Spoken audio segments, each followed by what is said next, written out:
Hello, it's 17th of April 2017 and this is episode 25 of Scavenger's Hoard, a Star Wars podcast. I'm Rachel. And I'm Kirsty. We're here to deliver a regular rundown of Star Wars news, analysis and commentary with a focus on the sequel trilogy and the future of the saga. So, this is going to be quite the episode because this is our first full episode after Star Wars Celebration. And it's been a pretty great few days, if I don't mind saying so myself. Seriously, I am so hyped, and I've thought about hardly anything but Star Wars over the last few days, and it's really bad because it's like Easter and I'm with my family, and don't get me wrong, I've been spending time with them and interacting and stuff, but it's really easy to let it consume you because it's so addictive and there's just so much coming out that I just feel completely overwhelmed by it, but in a great way. It just is like a balm coming over me. It's really nice. But yeah, that's enough about my experience the last few days because they're nowhere near as interesting as Kirsty's, because Kirsty has actually been at Star Wars Celebration.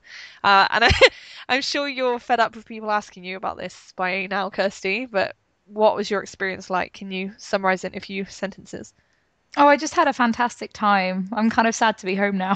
Oh, I go back to the real still world. feel like, yeah, exactly, like the real world where you can't just talk about Star Wars obsessively with every person you come across. But I had such a great time, but even now, like I feel like I still have a ton of catching up to do because I'm sure you ended up actually watching more of the panels than I did because I went to the main panels, like the anniversary one and the Last Jedi, but all of the little ones I've missed, so I feel like I need to spend a few hours catching up with stuff now. Yeah. I've actually only seen in full the 40th anniversary and the Last Jedi panel as well. Oh, That's okay. mainly because I was traveling on the Saturday, and after that I've just been at home with my family.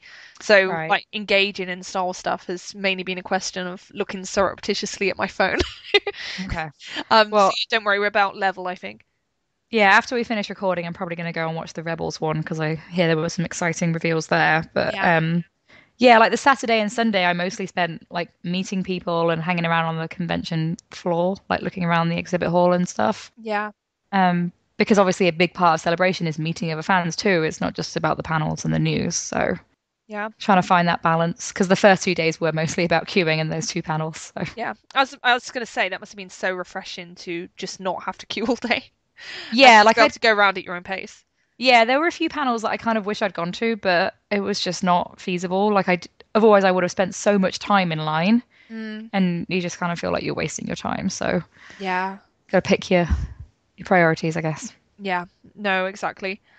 Right. We are obviously going to have very detailed conversations about what came out from Celebration shortly, so you have that to look ahead to. Um, and in the meantime, there's one very important thing that I don't think we've had a chance to discuss yet, and that is that we actually won the Best New Show award in the Star Wars Podcasting Awards.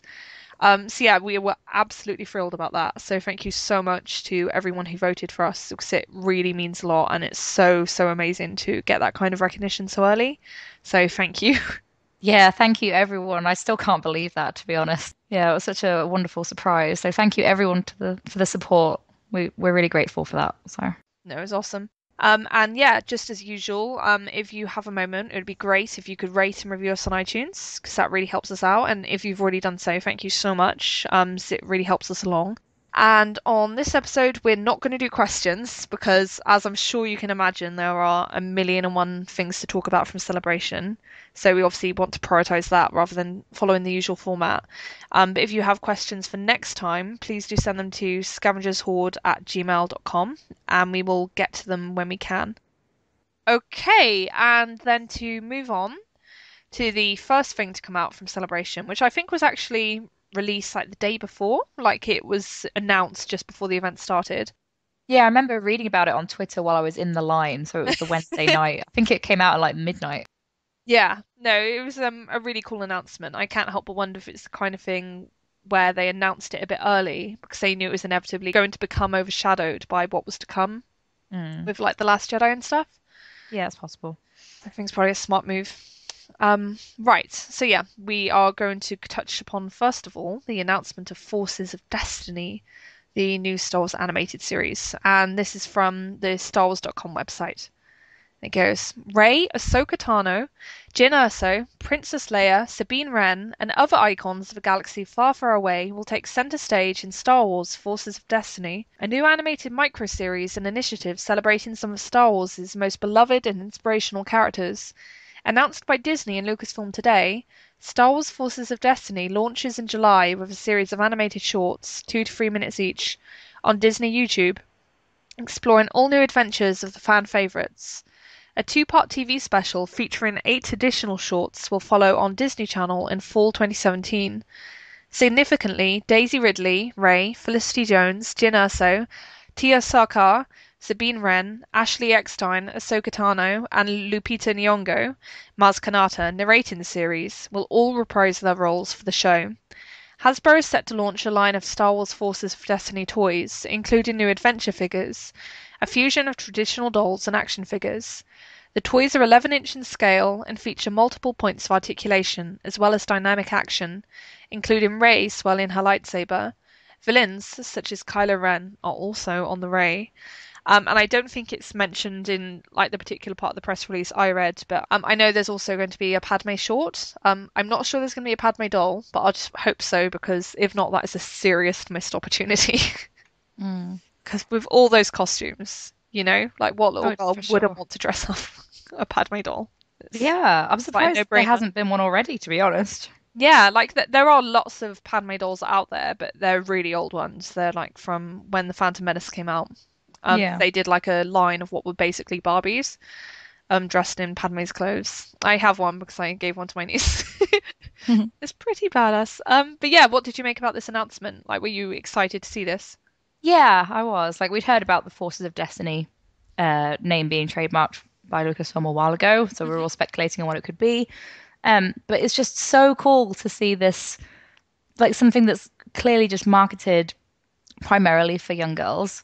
Mm, Like, I feel like this is the first of its kind, right? yeah. Like, for Star Wars to do that. Because obviously, it's a big deal to have Rey as the protagonist in the sequel trilogy, but to kind of bring all of these female characters together, I'm just really excited to see these shorts. And I saw the dolls at Celebration. Not all of them. I didn't see this one that's Kylo Ren that they're hinting at. Yeah. Um, but they looked awesome. Like I love that Oh, so idea of cool. having the blend of like a Barbie doll and an action figure. Like they just looked like if I was a little girl, I would be absolutely thrilled to have those to play with. So Yeah. No, I must say I'm actually more excited about the dolls for this series than the actual animated shorts. I'm sure the animated shorts are going to be great and really cute, but because they're obviously going to be so brief, it's not like they're going to be particularly substantial or easy to cling on to in terms of story. I think it's great because of what they symbolize, like an actual initiative to have something that's very unabashedly targeted at young girls. I think that's awesome, and I really welcome that. But yeah, I just love the sound of these dolls. And I was actually thinking about them today because I was playing with like the Elite series, Rey and Kylo, with my niece. And mm. she loves those figures when we were having great fun playing with them. But there's just all these problems because she was playing with them in her doll's house and she wanted like Rey and Kylo to sit down and have tea and and like the kind of things that little girls want to do with their dolls, but because they're more like display figures and they're intended to stand up, they don't really bend very well. So they Yeah, wouldn't sit down in the chairs. But these kinds of dolls, they'd probably be designed for that kind of thing, like have like tea parties with them and stuff. yeah, And I just think that's really, really nice because it's like really fun that children can engage with Star Wars in that way and like integrate like these dolls into their games when they might not normally think about having like Star Wars dolls that could do those kinds of things, alongside having Star Wars figures that just do all the traditionally cool things like the action orientated moves and stuff. I think it's just going to be really nice because it represents the best of both worlds.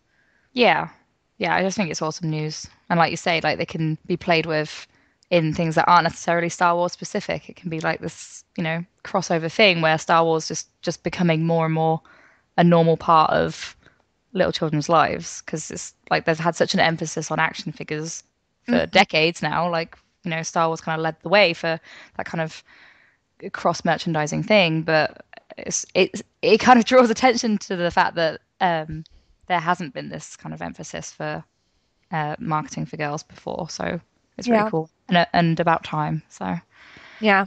No, awesome. I'm really excited for it. And I saw some great gift sets of like Daisy holding her doll and go like, oh my God, look at it. It's so yeah, amazing. yeah, exactly. That must be really exciting for her to see as well. Yeah. So I said before, like I was kind of surprised that there wasn't a Rey Barbie doll to come out in the Force Awakens merchandising. It just seemed kind of to make sense, you know? Yeah. It's like even Jupiter Ascending had freaking Barbie dolls. Oh, it did? It did, yes. Well, Cool. well, they weren't actually Barbie. They were by Tonna, Hmm. but they were literally Barbie style, like fashion dolls. And it's like, Yeah. I'm sorry, but if a movie like Jupiter Ascending, which obviously was never going to be destined for box office greatness, gets Barbies, Force Awakens should also get Barbies. So, Yeah. yeah. I wonder who these other villains will be besides Kylo. You're Darth Maul Yeah. Barbie. Now with extendable horns. You know the world needs it. Yeah, that's actually a good question. It would be cool if they did like female villains like Ventress and stuff. Oh, wow. Yes, that would be awesome. It'd be super cool. I also wonder if they're going to do Kylo masked or unmasked. Hmm.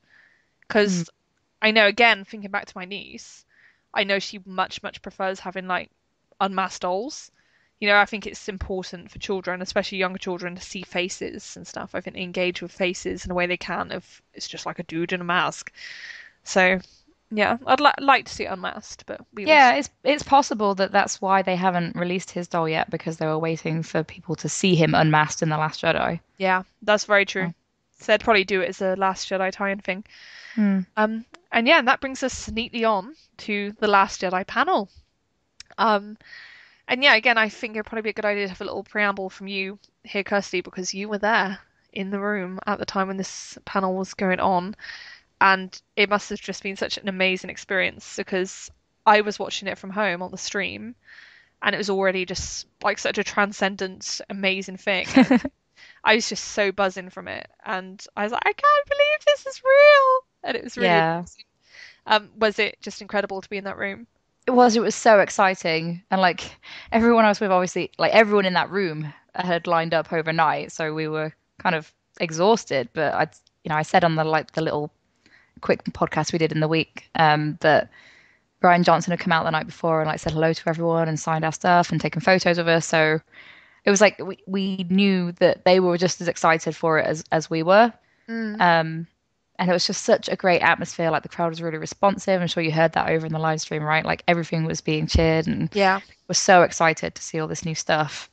And they ended up having to show the trailer twice because I think they knew that we wouldn't be able to take it in properly the first time. And obviously everyone's watched it over and over again since then and tried to speculate and figure out what's happening in which shots. But yeah, it was great. Like I'll never forget it. And I have that poster now, which is super exciting because I loved the poster. I So am so jealous of you.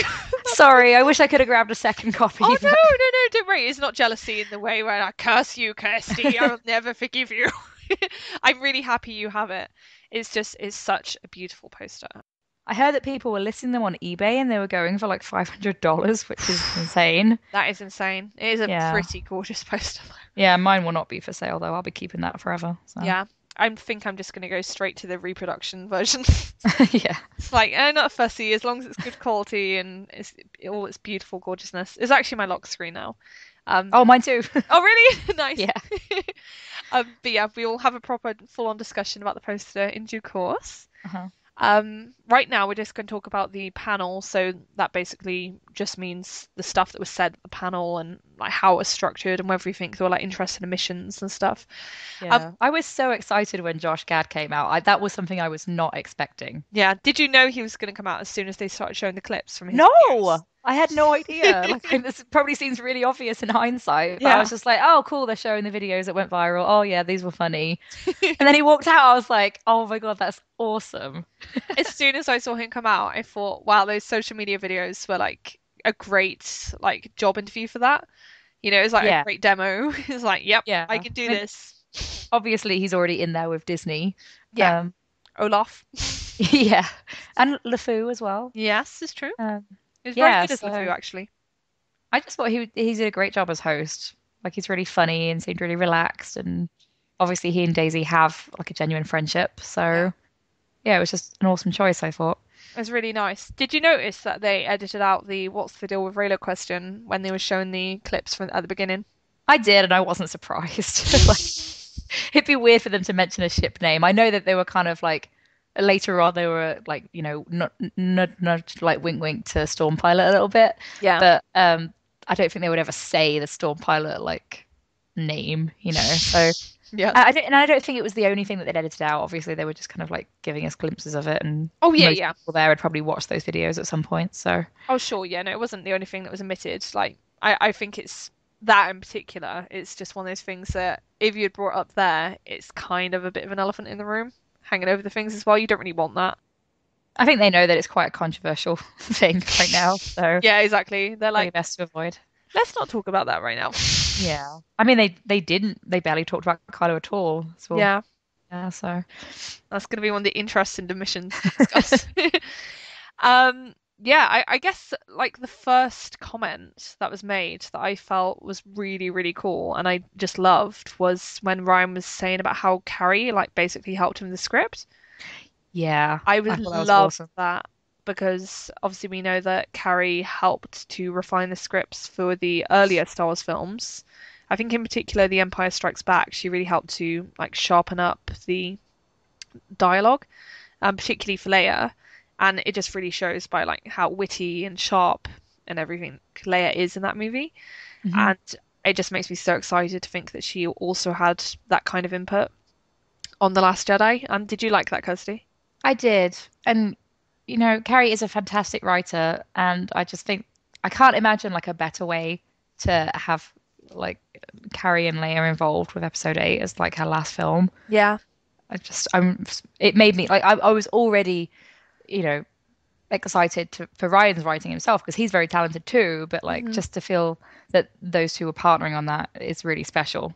Like I'm even more excited for it now. It's really cool. I do wonder if she's going to get any kind of credit for that, like additional dialogue by or something. She'd deserve it. And it'd be really cool to Yeah, see. I'm not sure of how that stuff works, like the extent of someone's contribution and Mm. stuff like that, but maybe.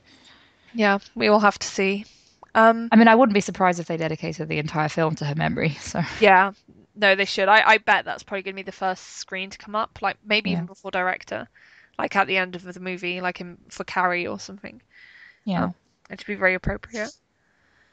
Um, yeah, and then one of the most interesting comments to come out from the whole panel was Daisy speaking about Rey, and Hmm. she said, "In The Last Jedi, we go deeper into Rey's story, and what is very apparent from where we left off in The Force Awakens is Rey has a certain expectation as to what she might be getting from Luke and what that might entail. It's difficult when you meet your heroes because it might not be what you expect." Hmm. Yeah. So, and I remember watching the like live stream, and as soon as she'd said it, Daisy was like, "That's a lot, right?" And I loved it. Yeah. Because I do think that's quite a lot, actually. It's very telling. Because it makes it clear that it's not all going to go like nice and easy and all be like peachy and bright and happy. Between Rey and Luke. So I think a lot of people just expected there to be like a relatively uncomplicated like master and pupil relationship there, but that's not the vibe we're getting. Yeah, like you know, I feel like it would almost make her relationship with Han redundant if she'd had that same kind of like camaraderie, fatherly figure feel with Mm, Luke. It has to be different, and it has to be also for the sake of making Luke a very interesting character and have to have a meaningful arc in the story too. Because if he's just kind of just sitting pretty, well, one, it's like, well, why is he on Act Two in the first place? yeah, And two, it's like, well, Ray turns up and okay, the problem's solved then, I guess. Like that's all it takes. It's just those two being together and they can magically solve whatever the problem is. So, in our quick review after we watched the trailer, I alluded to the part in the heroine's journey called Confronting the Powerless Father. And that's kind of where you can picture Rey is at by the end of The Force Awakens. She's had her descent into the underworld and she confronted Kylo Ren and obviously defeated him. And then she comes back up and goes off to find Luke, who is going to be that father figure, like mentor figure, right? Um, but he's not in a good place. Like that's really obvious when you see him at the end of The Force Awakens. He has such a troubled, weary expression, and you can see that as like a setting up the tone for Episode 8, where things are not going to go so easily between them. And Rey has such a an optimism and hope, which could arguably be misplaced, right? That she's kind of pinning her hopes on this person who she thought was a myth, like he's so fantastical and otherworldly to her, but something has gone wrong in Luke's life. And we kind of got hints at that from when Han was talking about Kylo Ren, his apprentice who destroyed everything, and Luke felt responsible, but we don't know why he felt responsible. So I think that story is going to be what comes out, and it's going to Mm, shape Rey's understanding of the Force and of her antagonist and her new mentor figure as well. So it's all mm. going to be very interesting, and I think it's going to really propel Rey's growth because, like, she's had struggles, but she has to have this point where she really starts to figure things out for herself. Yeah. And I think this was kind of the thing that Daisy was alluding to. I saw another interview that she did with Steele Saunders. I don't know if you saw that one. Oh no, what did she say? She was saying like, you know, so much has happened. Like I can't remember the exact quote, but she was like, Rey needs some time for herself now. She needs to catch up and kind of figure everything out because she has all these powers, Yeah. and everyone is probably going to be telling her how to use them. Mm, And presumably that everyone is going to be Luke and Kylo Ren. Like we saw on the poster, they're obviously heavily talking about the fact that those two are going to be trying to influence Rey in some way, yeah. shape her understanding of how best to use these powers. But that's something that she has to figure out, right? Yeah. She can't let anyone else make that decision for her, and that's about her growth as a character and an individual. So Yeah. No, totally. That's a really great observation. And yeah, it does seem to be like another tick box essentially that's been checked in the heroine's journey hmm breakdown. We probably need to get Natasha back on at some point actually because she did a great meta on the heroine's journey and how it related to the Force Awakens. yeah, And yeah, I only see that becoming more and more relevant as the story progresses across the subsequent films, because obviously a lot of people, quite naturally, because obviously they think back to Joseph Campbell and the hero's journey from the original trilogy, they expect that to be the trajectory that Rey is on as well. And there's obviously like heavy elements of the traditional hero's journey, but I think it's can't be overstated that Rey is a heroine, like as much as she's a hero. It's also about her experience as like a female character and a young woman, like as it is like about her being like a generic hero, because yeah, like that's what makes it special. And I think one of the things with Star Wars is that as heroines, they are like always feminine. It's not about denying their femininity or cloaking that in any way. It's about accepting that and having that be an important aspect to their characters as well. yeah, definitely. And it's the heroine's journey, but it's also a heroine's journey with a young male antagonist, and I think that kind of gets overlooked as well. Yeah. That it's because you know, like when I first heard, I'm going off on a tangent now, I know, but when I first heard that we were going to have a female protagonist, Mm, I wondered if it was going to be like a gender bent version of the original trilogy where you had that father and son dynamic. yeah. And obviously Kylo Ren was kind of masked and hidden away. So I was like, is that going to be like a woman under there? Whether she's Rey's literal mother who she got separated from, so it's going to be like very much like the original trilogy, Yeah. or someone in that kind of like evil stepmother kind of incarnation, you know, Yeah. Like a that Cinderella archetype. thing. Yeah, but that's not what's happened at all. Um, so you know, fairy tales, it's very important to look at the gender and age of the characters, and it kind of gives you a clue as to where things are going. Yeah. And the fact that Kylo Ren is of the same generation as her, and Luke is the older figure, I think it does have implications for the narrative that maybe not everyone is quite picking up on. Yeah. No, it's super interesting and yeah, I'm so excited. Like I think Daisy's comments on Rey, they just got me even more hyped for that character and what they're going to do with her because it just reinforced to me that it is going to be very much about her coming into her own in Yeah. The Last Jedi. And I think that's something we really need because in a way I feel really sorry for like both Daisy the actress and Rey the character because so much of the conversation has just focused on the single issue of her parentage I know. rather than like who this character actually is as a person and what her hopes and desires and dreams are. Like all of that has become completely secondary to just this single monolithic question. Yeah. And I personally find Rey as a person and what she's going to decide to do with her life, that's much more interesting to me than who her parents are. And I think that's what Daisy's trying to get across. I think she's frustrated and she's trying to say, actually, Rey has a story and there's going to be all these bumps and intrigues and like surprises along the way. And there's just so much more to her than like what her surname is. Yeah, it honestly makes me a little sad, and you can see Daisy's getting increasingly salty about it. And she had that funny response about like Jabba the Hutt meeting a girl and Yes. creating Rey as his child, because it's just like, how many times are people expecting her to answer that question? Because they know she can't answer it like point blank. Yeah. She's under an NDA.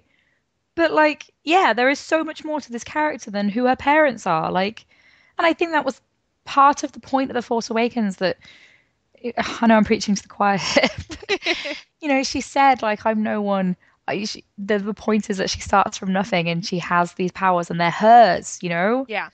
And I think it just highlights the problem with if she were to be a legacy character, it's like, okay, so that makes sense. Like, the only reason she's powerful is because of where she came from. Yeah. And that's Kylo Ren's problem, right? Yeah. That he had that weight of legacy. So to give that to the hero as well, it just does not make sense to me. Yeah. He has to learn from her. Yeah. Um, I don't think you need yeah. two separate young characters with wrestling with those same issues.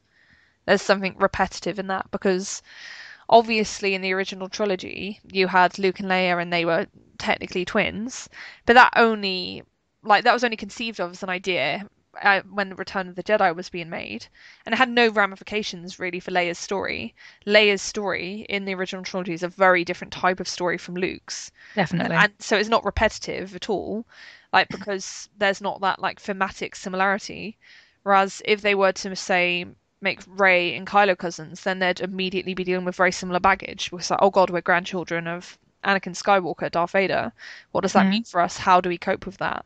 And yeah, there's just some redundancy in that, which is another reason of many reasons why I don't think they're going in that direction, especially Yeah. based on all this new stuff to come out. There was another interview that Daisy did with ABC after the panel, where she said, or someone was asking her about like how did she react when she first read the script, and she said she went to Ryan's office and was like, I think we need to talk about what's going on here. Mm. So she was obviously quite surprised at what he was doing the character, and Mark Hamill said he actually went even further and said at first he fundamentally disagreed with how Ryan had written Luke, Yeah, which is so interesting. it's fascinating. Yeah, we're actually going to have a discussion about that later. Oh, sorry, I'm jumping the gun. No, don't worry, it's fine. Like does all tie in because obviously it's all part of the dominant narrative. It's just I think those quotes are so interesting. They probably merit like discussion, like in their on their own terms as well. Mhm. Yeah, and then to move on to John and Finn. The comments like John made about Finn himself, they're very, very like Finn, obviously because he's not allowed to say much. But it was the basic substance of what he was saying is, yep, Finn gets up, he's conscious again. Spoilers. And yeah, it continues that question of is he going to continue running from the First Order or is he going to firmly be part of the Resistance? So yeah, no big surprises there. They brought up Storm Pilot, although I think they called it like the special relationship between Finn and Poe or something. Yeah. Yeah, and it was interesting to see them deal with that. So I think they know that it's a big deal in fandom, and so they wanted to acknowledge it. But then I think they very, very pointedly brought out Kelly Marie Tran playing Across the Stars, the love theme, pretty much right after they discussed Storm Pilot. And it's like, Yeah. you're not being subtle, guys. You're really not subtle. I think they have to be careful with the Storm Pilot stuff, honestly. Yeah, Like, I don't know. Maybe it's because I'm bi. I'm more like I feel really sensitive about this stuff because yeah, it was just super exciting to have a gay couple in Star Wars. Like, no one is disputing that. But if that's not where the story's going, they need to kind of steer clear of the queer baiting, yeah. right? No, Like, because you don't want to get people's hopes up. Because if you are consciously referencing it, people can say, "Oh, well, you kind of implied that this is where we were going to go." Like, yeah, you almost promised this to people. Like, I'm sure they don't see it that way, but they have to be careful because, like, giving it a nod in of itself, like, maybe they consider that progressive, but if it's not where the story's going, yeah. it might backfire on them. They have to be careful.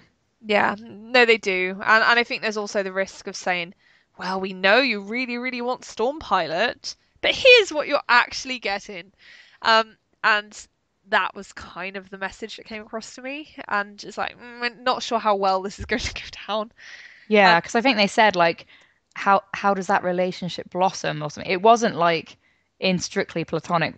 They were clearly alluding to it as like a potential romance, Yeah, which I don't think that's what's going to happen. Like, as you say, they were being quite heavy-handed with the stuff with Rose. Yeah. Almost to the point where I know you were saying too, like it almost got me a bit suspicious. I was like, is this really going to be the story? Because it's not Yeah. exactly going to be a surprise at this point, is it? Yeah, no, it's so sledgehammered. It's like literally with stuff like Kelly talking about like how Rose is a big fan of Finn and like saying how she's wearing a Finn shirt to Celebration last year, which she did. We've seen the photos. I can't believe Um, they actually reference that themselves, though. Like we've said it before, but yeah, always in this way of like someone spotted her on the floor and she was wearing a Finn shirt, but they actually pointed it out themselves. it makes it seem almost cynical, doesn't it? Yeah. Like this is like the seeds of our future PR campaign, so you need to be on that floor wearing a Finn shirt, Kelly. Go. Yeah, and they've had John Boyega like talking about how wonderful she is in interviews and how excited he is for us to meet her. Mm, And I do wonder if it's part of managing the expectations, like you say, that obviously a lot of people had kind of assumed after The Force Awakens that Finn and Rey were going to have a romance, and then other people assumed that it was going to be Finn and Poe, or at least were hoping for that. yeah, So it's like, okay, they have to start steering people in this direction. yeah, So even though Rose wasn't in the trailer, they have people who were watching the panel either in person or on the live stream. It's kind of starting to introduce people to know actually this is going to be Finn's journey and this is going to be the person who really affects his development most in 8, because that's yeah, what John was saying again in interviews afterwards, that it's going to be very interesting the way it goes down between them. yeah. With Force Awakens, it's ironic because everyone loves those characters, but I think the issue might almost be that they loved the characters too much. Because obviously everyone like fell in love with Rey, Finn, and Poe, and Kylo, and whatever. And we've had like 1.5 years basically to percolate our thoughts and build our expectations and develop ships and everything, you know? Hmm. Um, and because we've all like bred these heavy attachments to these characters and like their potential relationships, etc., that means that there are very heavy expectations about what are going to happen, about what is going to happen to them. And I think that does make it really hard for like a new character like Rose to come in at this stage, because that is inevitably going to be disruptive, Yeah. because no one in their fandom straight after The Force Awakens was anticipating that there was going to be this other major female character entering the mix and completely like altering the dynamics between people. Because yeah, like I'm sure for some like Finn Ray fans and Stormpilot fans, Rose will probably be perceived as like the character equivalent of a torpedo, like smashing into their ships in the sea. Um, and it's really hard because I feel sorry for Kelly Marie Tran, the character, in a way, because they should not have to deal with that kind of baggage. But at the end of the day, that's just a fact, and it is inevitable that that's going to be a factor, like in that character's introduction. So yeah, I think we're seeing them start to grapple with that. They might not be doing it in the best way yet, but hopefully they'll get better. Yeah, I think that's why they had John talking quite early on about how excited he was for us to beat her, because it's like if she's got his seal of approval, like if we're looking at Finn's hero journey, like it makes sense for him to meet this new character who's going to start challenging him on things, Yeah, because in The Force Awakens, Rey calls him out when he tries to reject the call and leave, and he does turn around and decide that he cares about her and he's going to go back and save her from Starkiller Base. yeah, But now what, Because especially as she's gone off to find Luke, it's like there has to be someone else brought in to help him with his development. And, not in like a patronizing way, but just that he meets someone who challenges the way he looks at the world, and maybe he helps her too. Because yeah, that was something he was talking about in the panel as well. She was. I can't remember. They were both talking about the fact that she's going to be this maintenance worker at the Resistance who rises to become a hero herself. mm, So it's almost like that has quite a cool parallel with him as a stormtrooper. yeah. There's this Um, sense of like this humble like beginning where you wouldn't expect much from that person, but then they like rise to achieve these incredible things. yeah, exactly. They have more to them.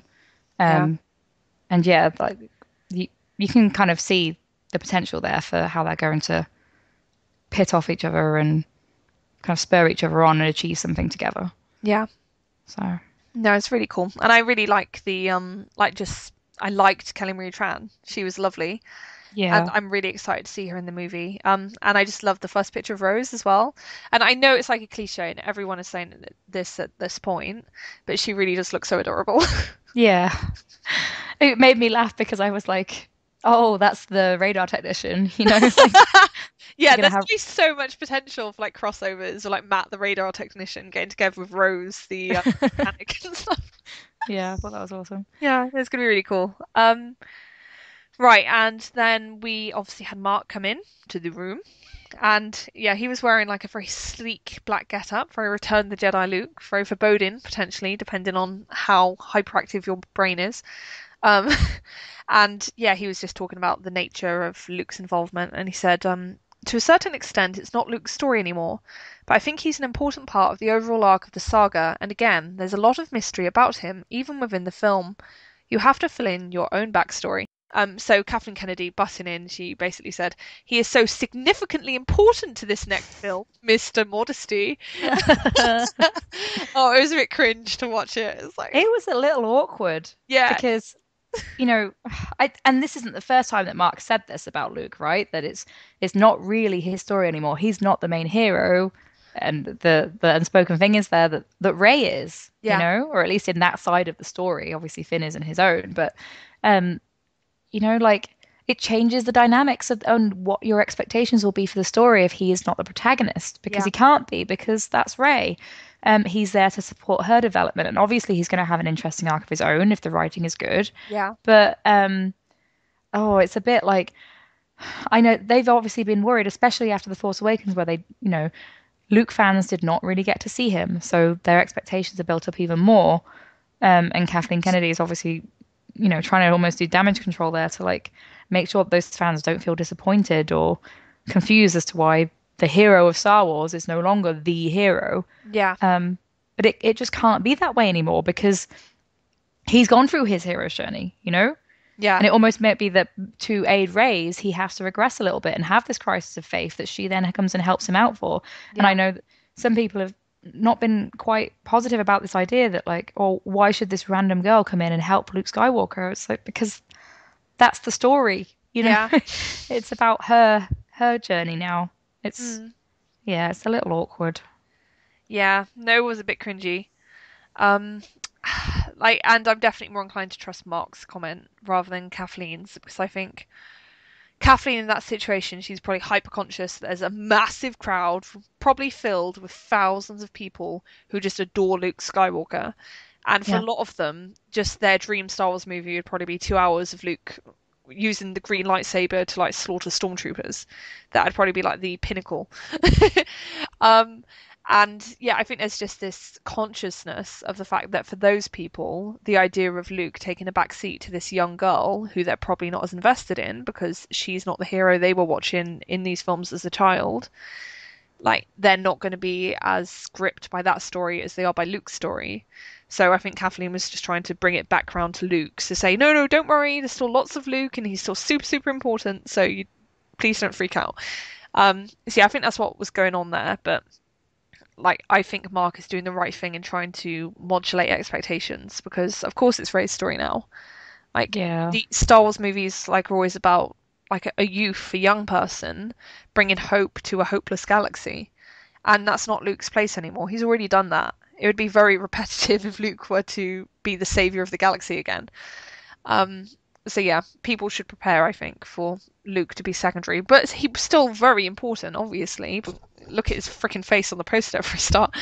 Um, but yeah, like he is going to be someone who like facilitates Rey's journey without actually dominating it, I think. Yeah. I think Dave Filoni said something over the weekend. He was like, every generation needs their own Star Wars, Yeah, you know? So this is obviously like they are catering to older fans as well because, you know, the existing fan base is important. But Star Wars, and George Lucas said this too, he was like, no one wants to admit it, but it's kind of for 12-year-olds. yeah, You know, it's a coming of age story for young people. It's that mythology. Um, it's kind of it it it shows young people how they can make a positive difference in the world.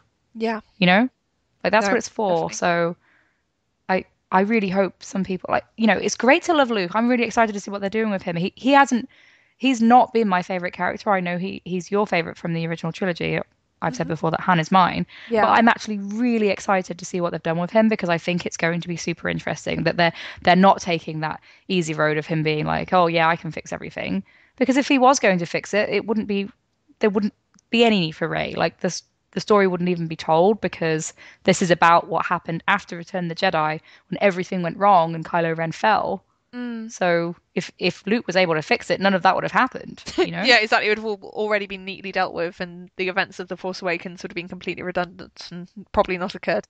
Right, it's important to point out that during this whole panel, they were periodically showing pictures behind, Hmm. and some of these pictures were freaking amazing. And they're really exciting and intriguing, especially in particular cases. But it's the kind of situation where we can't really have an honest discussion about them without talking spoilers. And to do them justice, we'd probably also want to have quite an involved discussion. So we've agreed that we're going to have that chat another time, probably as a whole other spotlight, to be honest, because there's going to be a lot to say.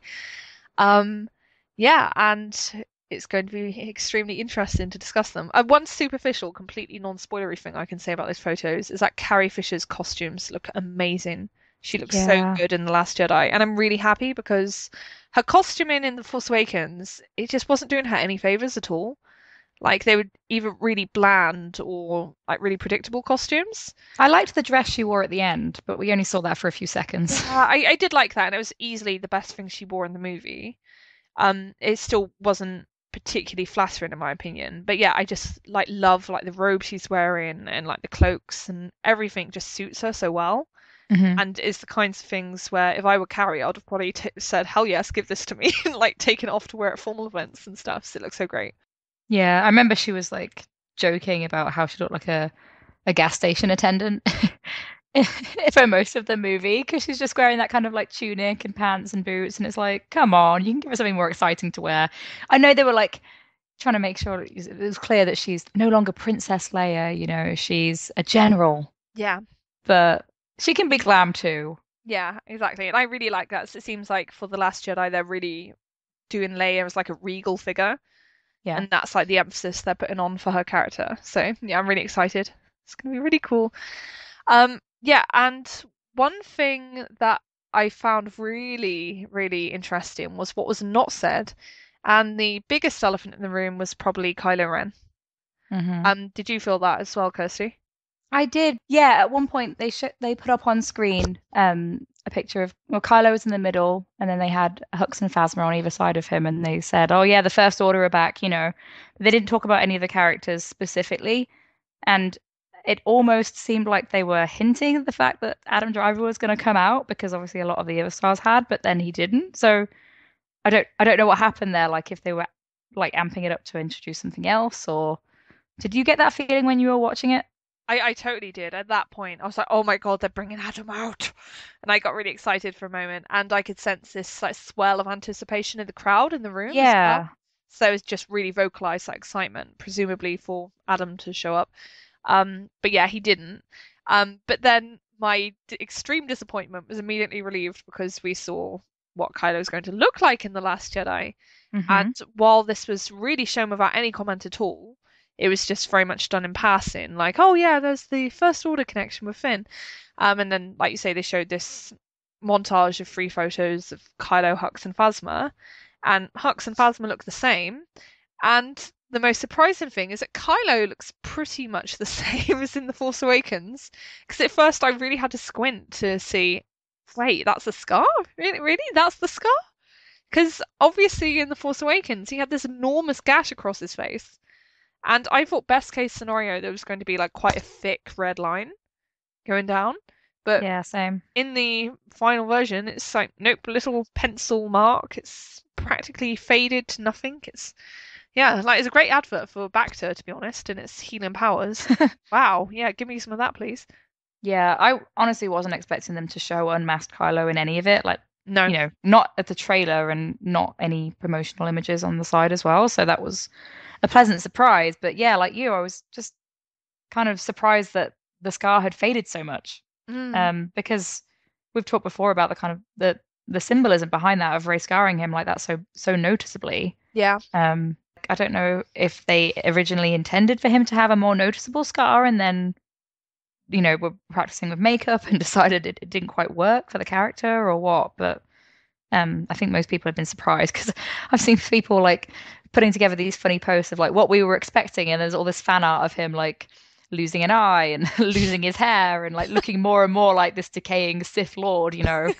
Um, so it's not what most people were expecting. Like I know that we're kind of in the camp who think of him as like this dark Byronic prince. Like that's kind of the archetype that they're Yeah. going for. But still, I thought that the Scar would be something kind of prominent.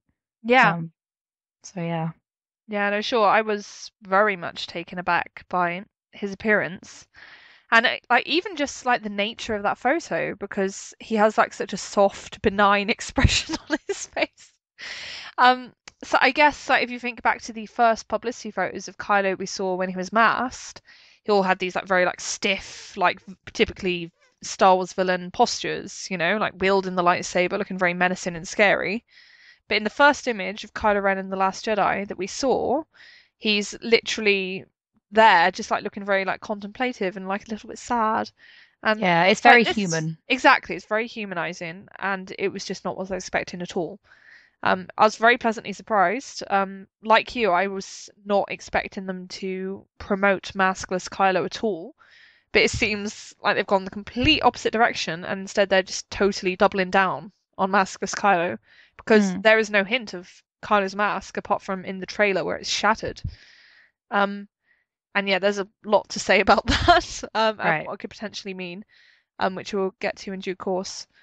Um, but yeah, just really, really interesting stuff. And the way they didn't talk about that character at all, like I don't think they even mentioned the name Kylo Ren. No. It's just really striking, especially when they like project the poster behind them. And yep, right there, Kylo's enormous face next to Luke's enormous face, like, and they're the only three characters on the poster. Hmm. So they're making it clear that this character is highly, highly significant and important, but they're not ready to talk about him yet. And yeah, I just find that very, very interesting. Yeah, I'd be interested to see because, like you say, like this wasn't what we were expecting from marketing, especially this early. I was expecting them to go with, "Oh, Kylo's darker than ever," to kind of subvert the expectations, you know, so that it'll be a real twist when people get to the actual film. Um, but I do wonder if this is part of the whole needing to manage expectations because just like with the J.J. Abrams' commentary for The Force Awakens, he had to like set the record straight on certain things. It was like, no, actually, this isn't Kylo falling into darkness. This is him experiencing an incredible amount of instant regret after killing his father Yeah, and realizing like regret means he realizes he shouldn't have done it. yeah, You know, that's huge. mm, But there's so much anger from the wider fandom for what he's done. Of course, you know, Han Solo is a very beloved character that I feel like they do need to start steering people in that direction that he's not completely lost, you know. I mean, yeah, he feels lost in a sense that he doesn't know where he's going. He feels lost in that sense of an existential like what am I doing in my life, but it's not like he's lost to the darkness for good, yeah, which is what maybe some people thought by the end of The Force Awakens. So totally. Right. I think that's probably a good point at which to move on to our next item of discussion, which is the first like main reveal of that panel, and that is the Last Jedi poster, which we have been practically swooning over, to be honest. yeah, it's Um, beautiful. yeah, it's like it's so beautiful. I want to cry. Oh my God. Yeah, I just freaked out as soon as I saw it because when I saw like the close up of Ray, because I was watching the live stream, I was like, oh wow, that's really cool. I love how Ray looks. And then when he zoomed out, I was like, oh my motherfucking God. I was not expecting that remotely for a moment because I'd been shocked that they'd shown that image of maskless Kylo like just casually behind them on the screen. Hmm. But that alone did not prepare me for seeing that enormous image of him on the poster alongside Ray and Luke. Hmm. And yeah, I just think it says so much that there's only three characters on that poster, and they are very clearly two Skywalkers, Luke and Kylo, and then Rey beneath them, like separated in like quite a realm of her own, pretty much. And like she's the light dividing between them, and yeah, it's just loaded with so much symbolism. I feel like I could write thousands of words about it, to be honest. Oh yeah, same. Like, and I love that it's drawing Luke and Kylo together as family because Mm, one of my criticisms for The Force Awakens has been that they didn't emphasize so much that Kylo Ren was a Skywalker. yeah, Um, I mean, you know, obviously objectively people can understand that, but I think because there's been such an emphasis on Rey's parentage as, oh, maybe she's a Skywalker, that it's like, whether he's the antagonist or not, he is still part of that family and matters. Yeah, Um, and his and Luke's backstories are intertwined. Like that's the story that we're going to get as to why and how he fell and how Luke was part of that. yeah, Um, and then yeah, like you say, Rey coming in the middle and having to kind of navigate the crazy family history of the Skywalkers. yeah. And it's so 'Cause interesting. So I really think that Kylo is also positioned on this poster to seem very reminiscent of Anakin. yeah, Like he does remind me so much of Revenge of the Sith Anakin, and I've seen lots of other people say that as well. And I absolutely think that's intentional because you just get all this mirroring and all these like suggestions of lineage weighing on people and dragging people down. So naturally, like the ghost of Anakin is going to weigh on Luke, that knowledge of all the evil things his father did, that is going to be on his mind constantly, as is the betrayal of Ben Solo and his fall into becoming Kylo Ren. hmm And just as equally, Ben Solo forward slash Kylo Ren is heavily, heavily shaped by like his uncle Luke Skywalker's teachings and the fact that his grandfather was Darth Vader. yeah. So I think it's presenting all of those layers like just in this brilliantly simple and impactful way. So it's just great design because there's so much storytelling in that without using any words at all, and it's just really effective. Yeah, I do think they are laying on the Anakin comparisons pretty thick. 'Cause not just from this poster, but the new positioning of the scar is quite Hmm. similar to Anakin's from Revenge of the Sith. And we've talked before about the his new costume is quite reminiscent of some of the concept art they were playing around with for Anakin too. Yeah, Um, so he's going that way. He's not becoming more like Vader because he was quite like him at the beginning of The Force Awakens, or at least he appeared to be. yeah, Like that's what they were obviously consciously emulating. Like that's what J.J. Abrams has talked about, that they had this character who was weighed down by that family history and the knowledge that his grandfather had been that, you know, iconic Sith Lord, and he was desperately trying to become him as well, but couldn't. Um, so yeah, like I feel like it's really quite heavy with the symbolism, right? Like if you're going that way with the character, it seems to hint that he's becoming more human, not less. yeah. So No, totally. And I think Rey herself, like, is also really interesting. The light that's emanating from her saber, it forms the Jedi Order symbol. yeah. Um, and we know that the Last Jedi is going to have this heavy emphasis on the law and like all of the history leading up to the formation of the Jedi, and in particular what went wrong with the Jedi, to say the Jedi need to end because he clearly does not have a high opinion of them at this point. Um, so yeah, it suggests that there's some kind of return to like a purer, like more like pristine version of the Force, and that Rey might like embody that, or Rey might be the person who actually stands a chance of being able to enact that in a way the Skywalkers could not because they have all this like baggage associated with them due to like the decades and decades of history that have been going on there. hmm Um, yeah, oh, it's so cool. I just look at it and I just like, oh, I'm in love. Yeah. I've seen some people criticize the poster because it doesn't feature all of the new like characters. Like it's Mm, obviously very focused on one side of the plot. yeah, Um, and I think there's something valid to be said about the fact that, Finn isn't on the poster and was only in one shot of the trailer. yeah, But, that I think they're going to emphasize one or the other sides of the plots in various marketing materials. So I yes, think there's almost too much story here to market both sides simultaneously. yeah, So the trailer seemed quite heavy on the Jedi side of it. Obviously, Luke was talking over the top, and you had glimpses of what was going on in the Resistance, but it was pretty fleeting. yeah, Um, but yeah, so I would expect the next poster or the next trailer or whatever to kind of focus more on what Finn and Poe and Rose are up to as well. So yeah. No, it should be really nice to see. Like you say, this poster is very clearly only focusing on one aspect of the film, which is presumably going to be the Force plot, where Rey is the protagonist and Luke and Kylo are these central figures in her journey. Um, but yeah, that doesn't mean to say that there's not also going to be a story for like Finn and Rose and Poe and Leia and all those other characters. Of course there is. I I think it really does just drive home the fact that these stories are going to be very separate for the most part, because there's no hint really of a world beyond those characters in this poster. Yeah. Like it's very, very like focused on them as individuals and like their stories and what their interrelationships are going to be in this movie. So I think that's going to be one very like distinct and clearly focused part of this movie, alongside this whole other plot where Finn is the lead and he's got his story going with Rose and Poe and everyone.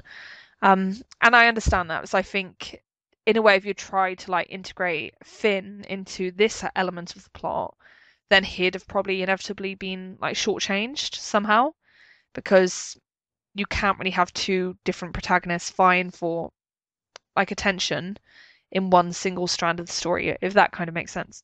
Yeah, like, they need a main character to carry each side of the story, right? So, and Finn's arc in The Force Awakens was kind of him finding an identity outside of the First Order, and as John was alluding to with what he was saying in the panel, is him trying to figure out, like, is that identity going to be with the Resistance, or is it going to be something else entirely? Yeah. Like, that is his path in Episode 8. So if he was on this poster, I can't even think of where they would put him, because that's not relevant to his arc. Yeah. That seems to be what they're saying. They're being quite blatant about the fact that Finn and Rey's journeys have diverged. They'll probably come together again in 9 because they need to make the overall story cohesive. But yeah, it just wouldn't work to have Finn on this poster somewhere. I don't. It would be a completely different design. It would be more like what I can imagine we'll see in the theaters, that you'll have more of those traditional composites like you had for Celebration, where you just have all of the different characters. Yeah. So this is more thematic. Yeah, it was really beautiful and striking. And it also reminded me of like something I've brought up before about how like Luke and Kylo, they both want to teach Rey like their own interpretations and their own versions of the Force, because you literally have like Kylo gasping, "You need a teacher!" like some kind of fool at the end of The Force Awakens, and he's obviously not very effective in making that offer at that point. But I don't think that offer is going to go away. I think we're likely to see that return in The Last Jedi. So I think he's still going to believe that there are things he needs to tell her, and there is guidance she needs that Luke will not give her, either because he doesn't know it or because he's not willing to share it with her. So yeah, I think we're almost going to see Luke and Kylo as like these rival figures of influence in Rey's life, and that it might even ultimately come down to a choice between them. Like, and that could be like a big, big twist. Like, what if she goes off of Kylo? Yeah. Drama and shock. And just like with the original trilogy as well, I think what's actually going to end up being the overall message is that it's Rey teaching them, Yeah. and not through experience, because obviously they have more experience with the Force and they're trained and all that, but just because that's the nature of a hero, right? They come along and it's through their own personal values and optimism and bravery and what have you, that they kind of revive and restore. So yeah. No, it's something that goes back to like those comments Daisy made about like us seeing actually Rey self-determine her own fate in The Last Jedi, because you can't just have her be this like passive recipient of what other people are telling her. She's going to have to like take her experience and her views and her feelings and actually fire them back at Luke and Kylo and say, okay, well, it's all well and good you telling me X, but this is actually how I feel about it and why I think you've gone horribly wrong all this time. What do you think about that? She needs to challenge them, and she needs to have her own input and like be the person who calls the shots in the end. And I absolutely think that's going to be what happens. I don't think it's going to be like a story where Rey is manipulated and like tricked into doing things. No. Although it's possible there might be an element of that, because obviously heroes need to make mistakes and they need to go down the wrong paths occasionally in order to learn from those experiences. But ultimately, I don't think Rey's going to be like treated like some kind of fool or something. She's an intelligent young woman, and she's going to be able to like make reasonable decisions based on the information she gets and what she sees and observes. Yeah, for sure. Like her introduction into the lives of the Skywalkers is going to be what helps them with their arcs as well. Like Yeah, yeah, she's going to be the one who kind of brings things back to a more stable position, right? Yeah. Like, yeah. It's like red is this like color of like foreboding and danger and intensity. And Rey is not really the one who's like consumed by this color. Luke and Kylo are, because they're the ones like who are kind of like in these deep funks, Yeah. and they're in these awful situations that they don't feel like they can escape from, or like there's any way out from them. And so So sure that they each know what to do, you know? yeah, exactly.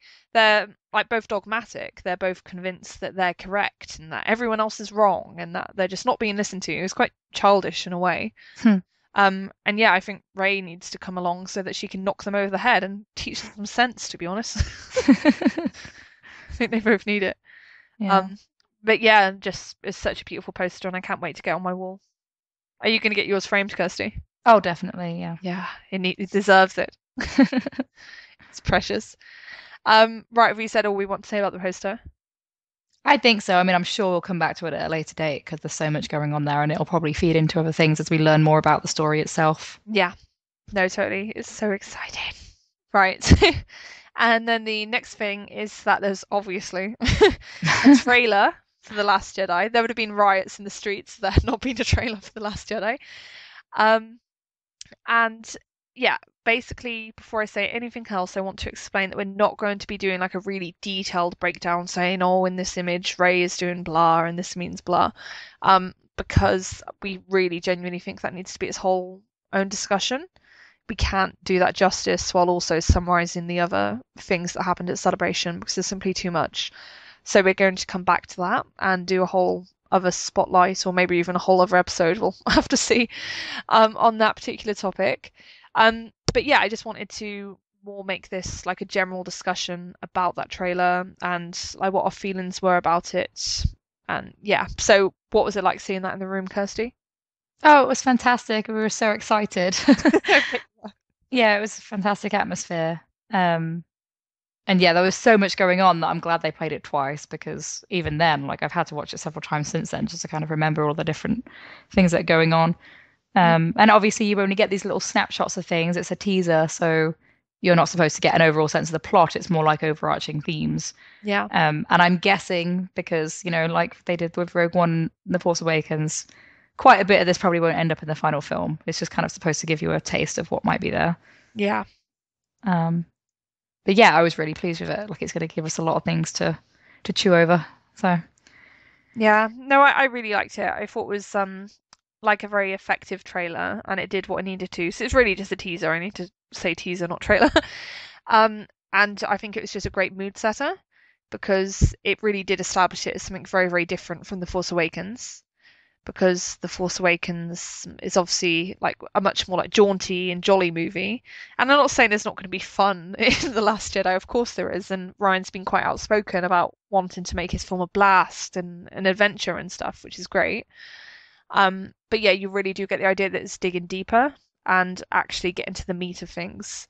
Because there's lots of criticism for Force Awakens because people found it quite superficial and like a blatant retread of A New Hope. And while we might not agree with that, I'd like to think that The Last Jedi is going to course correct for the people who were unhappy with what they felt was the superficialness of The Force Awakens by actually really like getting to the meat of things and challenging the characters and throwing them all these like interesting situations and raising moral dilemmas and questions that you probably wouldn't have even occurred to you before you saw the trailer. mm-hmm. So I've watched reaction videos and like just seeing people's like expressions of utter confusion, like when Luke says that the Jedi need to end.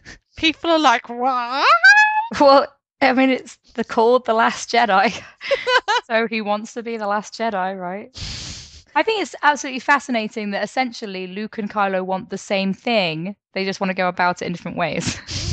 You know, they both Yeah. want the Jedi to end, but it's been, you know, strongly implied that Kylo wants the Jedi to end by him killing the last Jedi, which is Luke. But he's saying, you know, I can't be a Jedi anymore. Like the order has to stop. Like something has gone wrong here. Yeah. For, you know, we don't know the reasons yet, but presumably we might find out.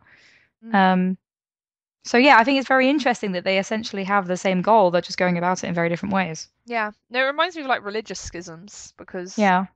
like ultimately the Christian religion is all about the same things, getting people to like acknowledge like Jesus as the savior and belief in God and everything. But you find people like you find that these schisms form because people will like, disagree on like the finer points, and then there'll be even more schisms further down because they'll disagree on even finer points. And yeah, it's just so interesting because there seems to be something inevitable about those kinds of splits and disagreements with humans. And when you actually step back from it, it kind of looks a little absurd. But it's never absurd to the people themselves, of course, because like it is all about those details and about the approach and everything. But yeah, it's so fascinating that Luke and Kylo have the same goal, but presumably very different reasons for thinking that or different ways of wanting to achieve that goal.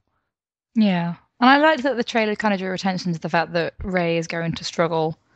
Um, and she says that she senses the light and the darkness and the balance, and then Luke says, "Well, there's so much more," and like Rey is supposed to be kind of the audience's point of identity as well, point of entrance to the story. So, you know, the audience has this kind of basic understanding of the Force that there is light in the darkness, and Mm, we're going to learn at the same time as Rey that there's more than that because I know that they do have like the wider understandings in things like Rebels and the Clone Wars and that, but the majority of the audience don't watch those shows and might not even be aware that they exist. yeah, Um, and through the trilogies, there's been quite this binary, right? yeah, This is the first time that they've kind of explored this more nuanced understanding in the films. So yeah, it's probably going to confuse some people. yeah. Need baby steps, I think. Mm. Um, yeah, like again, I found it very striking how little Finn there was in this trailer, and I can Yeah. understand why his fans would actually be a bit upset, to be honest, about how the character's been handled in the official promo stuff to be released so far. So it does feel like he's getting like short shrift, because there's literally one shot of him in the trailer, and that's him unconscious, presumably right at the start of the film. And I was looking at that and I was a bit like, guys, you really don't need to conceal that because it's obvious that he's going to wake up. Like, what are you going to do? Just have John Boyega like film Finn sleeping for the whole movie? Like, Yeah, just I have him like wheeled into shots, like while he's asleep. It's like he's obviously going to be conscious, and he says as much in the panel. So there's no need for secrecy in that.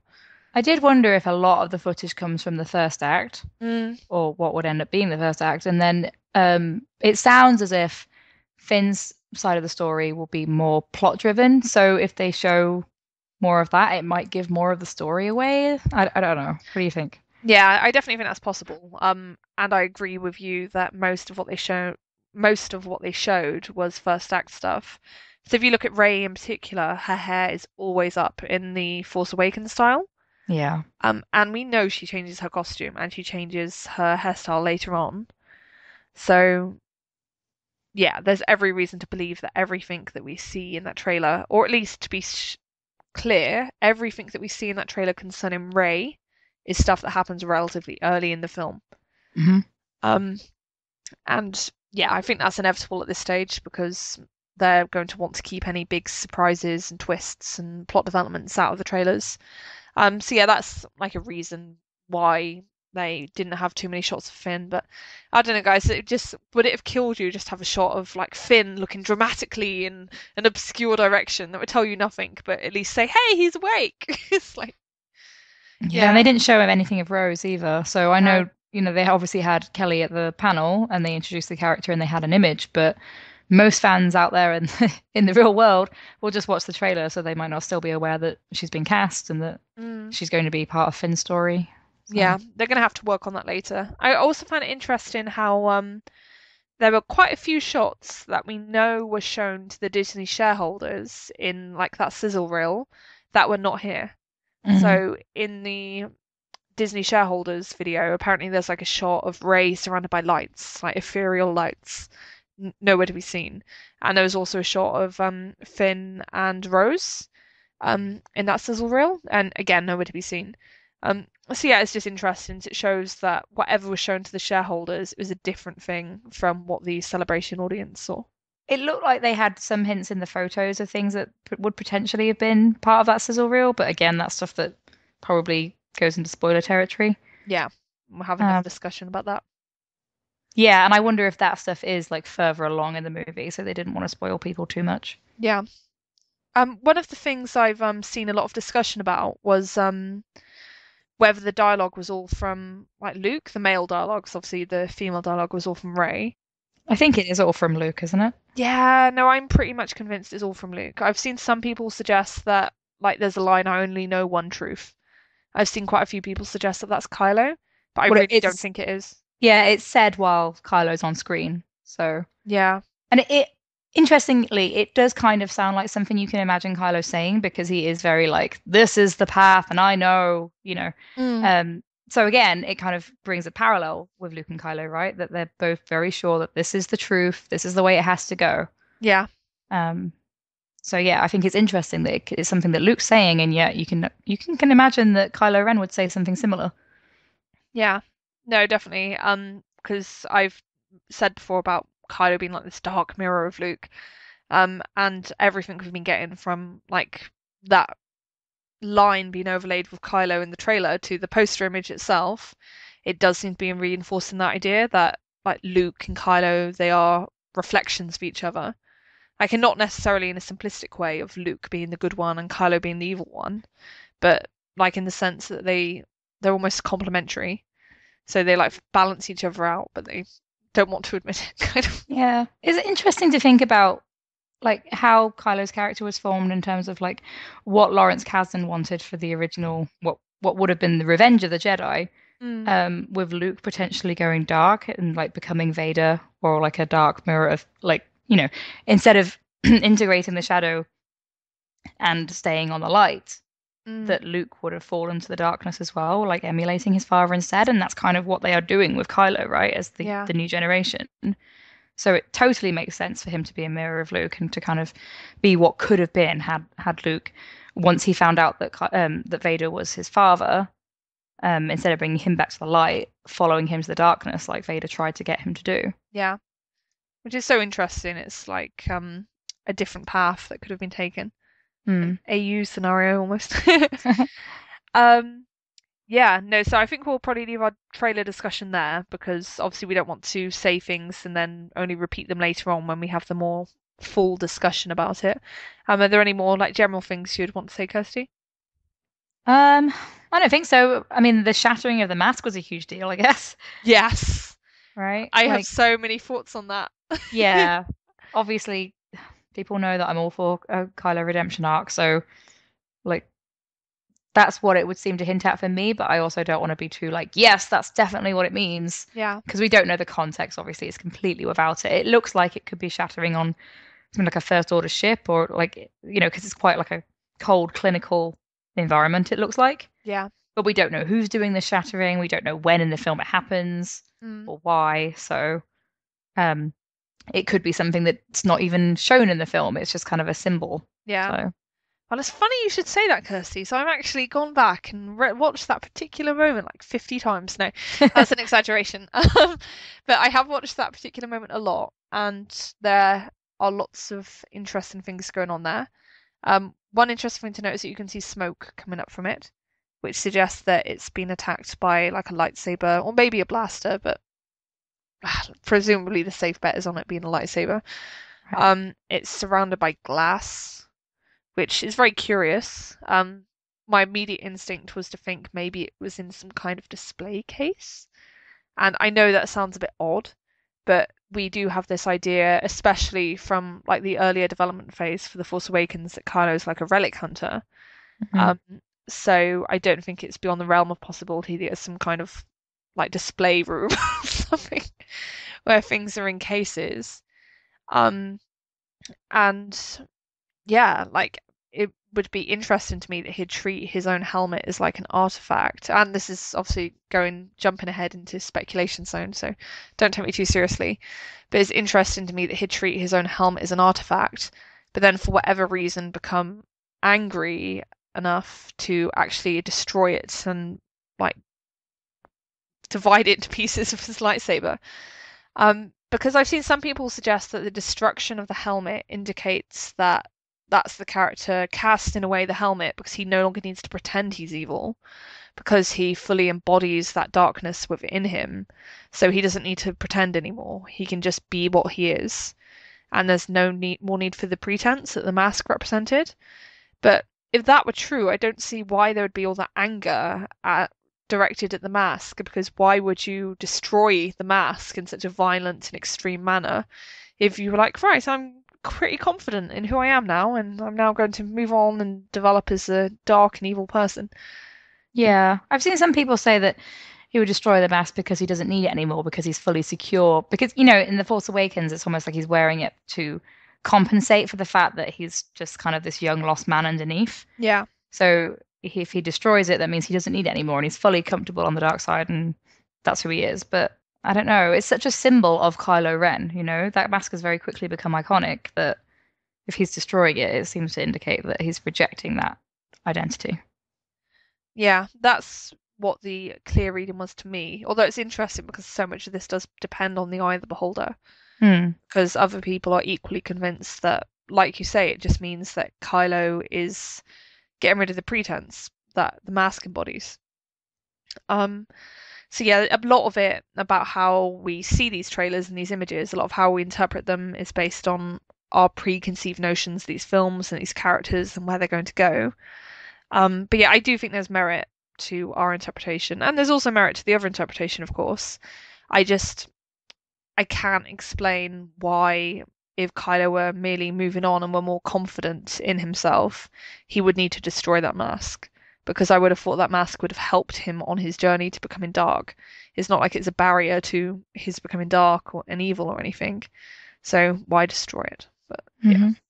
yeah, so many questions.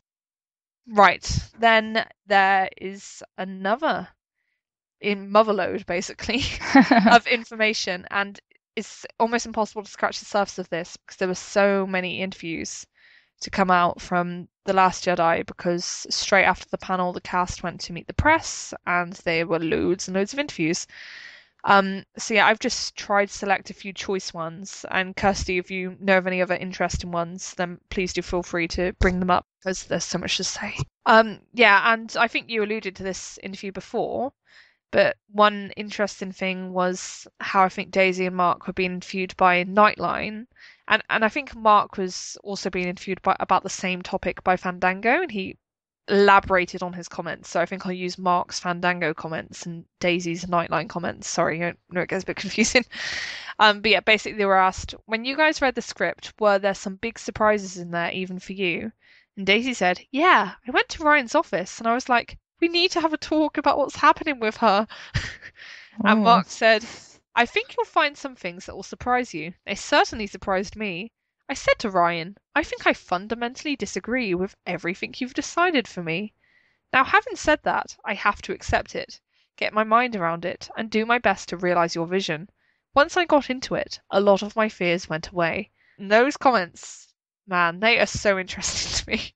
Yeah, and I think it's all part of them kind of preparing the audience for a big surprise with these characters. Yes. Like you say, people have become very attached to Rey from The Force Awakens, and I think that's great and definitely a testament to the story and Daisy's acting. But she's expressed concern before that she's a bit like, oh, I wonder how people are going to react to Rey's development in Episode 8 because she is going to have challenges and she's not always going to be so likable necessarily. She might Yeah. make mistakes and make decisions that people don't agree with. Yeah. So yeah, I think they're trying to kind of put that out there just as a possibility so that people can start taking it on board. Yeah. It's about expectation management, I think. Yeah, and it's expectation management, but not in a way that's like, oh, the story won't be great or exciting. Like it's just the second act kind of has to do something unexpected with the characters, right? To keep things Yeah, interesting and keep you on your toes and wondering what's going to happen in the third act. So totally. Yeah, it's a I good thing. actually find these comments really exciting. They suggest to me that Ryan's actually doing really bold and interesting things. Because, yeah, it's very easy to develop notions and expectations about what these characters are going to do after that famous scene on the cliff edge when Rey's holding out the lightsaber and waiting for Luke to take it. But our expectations are not the best decider of the story. there are going to be more interesting and exciting directions for it as long as you think outside the box a little and really dig deep and try to like think a few steps ahead of everyone else in terms of the bigger picture. So yeah, just this prospect that something really like big and dramatic is going to go down that we don't really have any concept of yet. That's really exciting to me. Hmm. So yeah, nice comments. Right, and then the next one I've included was from Daisy talking with Fandango. And this is just really brief and it's kind of funny. And it's obviously Luke doesn't even know who she is when she turns up. And yeah, I just love Daisy because at every opportunity she is, as far as I can tell, she's trying to like say, no, guys, I'm not a Skywalker. She's getting as close to saying that as she can without violating her NDA. That's what I see. Is that what you see, Kirsty? I do, but again, I'm not going to pretend that we're not coming to this from our own bias. Oh gosh, yeah, we're very Yeah. biased, of course. I would say that if she's a Skywalker, this is kind of a strange way to go about it. Like talking Yes. about it, you know?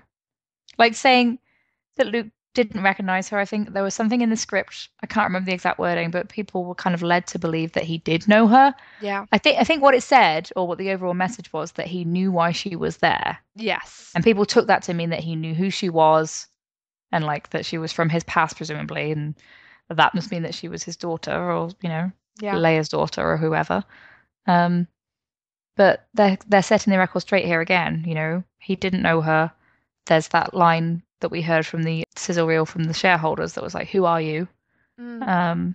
So yeah, I I do think they're trying to drop subtle hints. And there was a bit in the panel where Mark was like talking about Daisy, and he was like, "Oh, my door. Oh, I mean my coworker. Like, Yeah. haha, I almost let it slip." And Because then he promptly went on to call John my son. right, it's Yeah. almost like they're poking fun at it, which I'm not sure is the best strategy because people get quite attached to their theories and headcanons. And Yeah. I saw people quite upset when they did that jokey PSA with Felicity about how Jin wasn't Rey's mum. So Yeah. they have to handle it in a way that doesn't upset fans and appear like they're being condescending. I kind of wish that if she isn't a Skywalker, they'd just come out and say it like clearly and openly so that they can just move on from it. Because I'm sure it's driving Daisy completely bonkers at this point. And there's just more interesting things to talk about because in every single junket, the journalist speaking to Daisy is going to contrive some clever way of asking about Rey's parentage. And she's probably like, no, I'm done with this. Stop it. Yeah, I saw an interview with John earlier that was someone was asking him who Rey's parents are. It's like that's not even anything to do with his character, you know? Oh. Ask I thought about for a minute you were Finn. going to say asking about who Finn's parents were, which would have been much better. But Oh, well, they did do that too, actually. They were like, oh, well, are we ever going to find about Finn's backstory? And he said something like, yeah, none of the characters in Star Wars seem to have parents, So obviously, there's a big issue with families and parents and stuff like that. But yeah, it must just get tiring to have to answer the same questions over and over again, and knowing that you can't really answer it, so you have to have this way to work around it, or like just tell a joke. And yeah, they're all champions as far as I'm concerned. They're like got patience of saints. Like I really think the worst part of being an actor must be press tours, especially when you're in freaking Star Wars. yeah, Oh, I don't envy them for that. no, it's really not fun. Right. Then the next quote is also from Daisy about Rey's parentage. She says, "It's very interesting because I didn't know. Mark was telling me. I didn't know that when Darth Vader said, 'I'm your father,' people didn't believe it. They didn't believe that it was true. And it was interesting because at the end of The Force Awakens, I thought everyone was going to be like, oh, cool, that's been answered. But it hasn't. And I think that even though a lot of questions are answered in The Last Jedi, I think it's still that thing of discovery." Oh, and this is from Nightline, by the way, that interview with Daisy and Mark. And yeah, again, I think this is just Daisy suggesting that she's not a Skywalker. Well, again, I've seen this used as confirmation that she is a Skywalker. Yeah, So no, I it's have to. really about your personal opinion, right? Oh yeah, Because it some is. people think that The Force Awakens said, yes, Rey's a Skywalker, Yeah, and some people just don't believe that. But for me, like looking at the way that, the the mass media kind of jumped onto what they thought the Force Awakens told them and everything. Like the dominant theory coming out was that Rey was related to the Skywalkers in some way, whether she was a Solo or a Skywalker. Yeah. People have kind of drifted away from the idea that she could be a Solo largely, although some people still think she is. So the prevailing theory is that she's Luke's kid, Mm, and nothing. They don't come out and say that she is like in the yeah. Force Awakens, obviously. Like instead, we get things like Maz telling that her parents aren't coming back, that someone still could, and then Rey says Luke. We get Rey saying that she thought Luke was a myth, and initially JJ was going to have her having never heard the name before. Yeah. So, yeah, from my perspective, it's her saying that it said that she was not related, but people want her to be, so they're still thinking that she is. Yeah. No, that's basically how I see it as well. I think for me the thing is that with the whole Darth Vader thing, that was unequivocal because it was literally Darth Vader saying, "No, I'm your father." Like that is a very clear statement of fact that no, Luke, I'm your dad. Deal with it. And there is no moment for that, like concerning Rey Skywalker in The Force Awakens. It just does not happen. Obviously, many people came out of that film with the belief that Rey was a Skywalker, and there are lots of reasons for that. And I completely understand. I initially thought Rey was a Skywalker, so I'm not like judging anyone or trying to say that people are silly or wrong for thinking that. I completely understand why people got there, but the fact is that there's no statement to that effect in the film. It's just a series of like visual callbacks and assumptions and expectations all brewing together to form that idea. Um, and yeah, I just think that there's more going on in terms of actual information when Maz tells Rey, whoever you're waiting for, they're never coming back. That for me is the "No, Luke, I'm your father" line in The Force Awakens because it's saying your parents are dead, as far as I'm concerned. But yeah, that is my personal interpretation, like on the basis of what I saw in The Force Awakens. So I fully accept that other people see it differently. Um, but yeah, it's just so interesting how so much of this depends on people's perspectives. Yeah, I'm very curious to see how they handle this in the lead up to the next film, like whether they will eventually outright say, okay, she's not a Skywalker, Yeah, or if they leave it for the film itself to answer. Because even if it does, and I think Ryan had another interview where he was like, "Oh, it's going to be addressed, like Ray's parentage will be addressed, but it's not like you'll get the full story." And yeah, I think what he's implying there, again, this is from my personal bias of reading the story, is that you'll know that Ray is not a Skywalker, but you won't necessarily know who her parents are. yes. So That's pretty much what I get. Or at least I think it's possible you might like see her parents briefly in a flashback. Like you might see them definitively killed, for example, to like clear that up once and for all. But they might not be named. You wouldn't get much information, if any, on their backstory. And so there'd still be loads and loads of questions concerning that for people. And then there'd come up more and be more of a thing in episode 9. So yeah, I think that's a very plausible interpretation of that. yeah, that makes sense. Yeah. Right, then the next comment is Daisy talking about Rey's status in The Last Jedi and says, "I think I'm not the chosen one. I think that remains to be seen. I think Rey has been. She has some kind of something that goes beyond explanation that she's kind of like trying to follow, but also she's being told that she should do this and that and the galaxy needs saving. So there's a lot of that going on. So I think in terms of sacrifice, she really up until I mean, the whole way through The Force Awakens, she wasn't making many of those decisions. Other people were making them for her. So I think it's great because in The Last Jedi, she kind of gets to take some control over what's going on, which she's lost.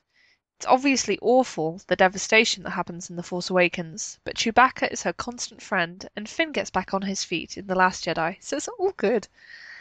Uh, yeah, I really like this comment since I think it matches up quite well with things we've been saying. Yeah. Like about Rey's place in The Force Awakens and how she can seem like someone who's being pushed around by forces that are much greater than her without like much control over her own destiny. Because if you think about it, she's swept up in the whole Finn and BB-8 business almost by accident, just because she happens to come across BB-8. And like then they're on the run, like almost without like a plan, and they're just like swept along by all these circumstances. Then she's literally swept away without like her permission when Kylo kidnaps her. And then even at the end, she has to fight more out of necessity than like because she actually wills it or planned for that to happen. So yeah, it's really exciting to think that in The Last Jedi we're going to see that change, and Rey's going to be the one who self-determines and decides like more carefully and like more in terms of her own self, like what she's going to do and why. Yes, there wasn't enough of that in The Force Awakens, which was kind of like the entire point. Yeah, like you said, that's something that we've talked about before with like Rey. She has agency, but she's still trying to figure out what she wants, right? Like she defined so much of her life by waiting for her family Yeah, and then gets pulled off of Jakku through events that aren't in her control. And then there's everything happens so quickly throughout that movie. It's like one thing after another that it's only really now she's got to Octu that she's going to have time to sit back and kind of figure out what it is that she wants or yeah, what her own values are because she defined so much of her life through this one thing. And she was in survival mode, right? So if you think yeah, about like Maslow's hierarchy of needs, she's now given that luxury. Like she's not, you know, spending every day just trying to survive and find food and shelter. She can move on from that and figure out what her values are.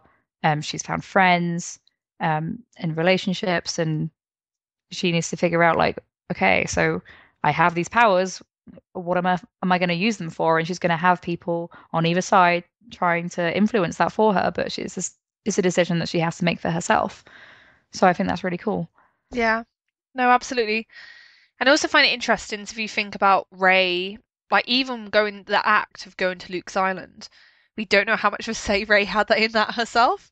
Obviously, she Yeah, agrees to go along with it it was because part of she goes, Leia's overall mission, right? yeah, In the exactly. crawl, it said that Leia was trying to find Luke, so Yeah, she sent Rey to him, and there's so much left unsaid at the end there that you don't even know. Like, does Rey understand why she's going? Does she understand why Leia chose her? yeah, What's her plan when she gets there? Is she going to stay with him, or is her goal to bring him back to the Resistance as soon as possible?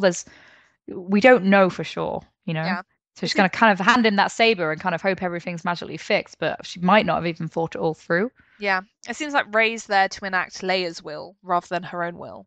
Hmm. And I think she's going to be confronted with things that force her to actually assess things and think, wait, is that this actually what I want to do? Do I Yeah. want to be here? Do I want to be in this man's company? Um, yeah, and I think that's going to be really interesting. So I think one of the controversial things that might happen, and this is just speculation, it's not based on anything, is that we might actually see Rey be quite selfish because she has been very like heroic and very pure and like this ray of light. And I think we might actually see her decide, no, I'm actually going to look out for my own interests for once. So my whole life it's been about other people, like my parents, my friends, Luke, the resistance, these like forces greater than myself. Like I'd like to see her step back from that and think, actually, what do I need to do for me? What's important for me personally? Yeah, and I think that might see her do things that people would find controversial or shocking. Yeah, I would really like to see that because it would give you a greater insight into who Rey is and who she wants to be. Mm, And like Ryan's hinted before that the Last Jedi is going to be kind of like the adolescent stage of life, mm, and that's really what that would seem like for Rey. You know, trying on these new identities and figuring out who it is that she wants to be, and kind of creating that own destiny for herself, yeah, absolutely. and almost rebelling. You know, like Yeah, this is what's expected of me, but is it really what I want? yeah. I'm gonna see her like dye her hair purple or something. Be nice. Get a piercing. Yes. Like ride off on the back of her biker boyfriend's motorcycle. Oh my God. Right, then the next quotes are from John and Kelly Marie Tran, and they're speaking to Entertainment Tonight about Finn and Rose. And so we start off with John speaking. He says, Finn's a big deal. He's a big deal in the Resistance right now. I mean, you've got to think about it. Between episodes 7 and 8, people have now heard all about the amazing things that he has done. And now he's like waving and saying hi to all the Resistance ladies around. Nice. Oh my goodness. So cute. It sounds adorable, but also kind of cringe. It probably won't be literally like Finn's famous. People He'd be, asking for his he'd be autograph. like But cruising around like sunglasses. yeah, he'll have a reputation though, which is cool. Yeah. Um, Kelly's character is an absolute fan of Finn. She's so interested. It takes an interesting turn, though, as they get closer, Boyega teased. The dynamic between them is very interesting. Finn sees a lot of himself in her, and she's still trying to figure out her place. She's not a soldier, she's not a pilot. She's trying to figure out what can she impart that's important to the good fight. And so they both have to figure that out together. She's part of the resistance. She works in maintenance. Like Ryan said, she's kind of pulled into this journey, and someone who might not see herself as a hero. And that's kind of how she relates to me. I'm a total nerd. That last part of the quote was from Kelly, by the way, not John. Yeah, but what do you make about these comments, Kirsty? Oh, I love it. I can't wait to see these two together. I think it's going to be great. And Yeah. he mentions the word interesting a lot, so hopefully it's interesting. Yeah.